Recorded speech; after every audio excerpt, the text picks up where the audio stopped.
यंदा खरीप पेरलं आणि पाऊस गुल झाला, तरीही खरीपानंतर भाजीपाला फळ पिकास बरे दिस येतील म्हणून 4 एकरावर 4000 झाडांची पपईची बाग लावली।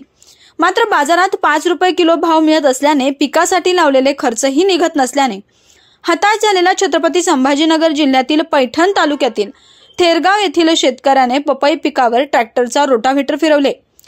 विष्णू शेषनराय ताकपीर शेतकऱ्याने 4 एकरावर 4000 पपईच्या झाडाची लागवड केली।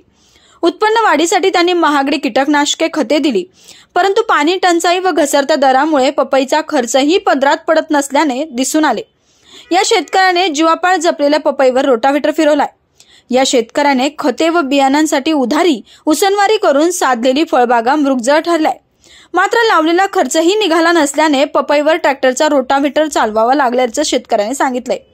विष्णू ताकपीर म्हणाले की गतवर्षी अतिवृष्टी तर यंदा कमी पाऊस असल्याने जनावरांचा चारा आणि पिण्याचा प्रश्न गंभीर बनलाय। यंदा जेमतेम पाऊस होऊन शेतीची वाट लागली, सर्व खरीपांची पिकं गेली, कुणी आमच्यासाठी काही बोलेना, सर्व काही ऑनलाईन आणि शेतकरी मात्र ऑफलाईन झालाय।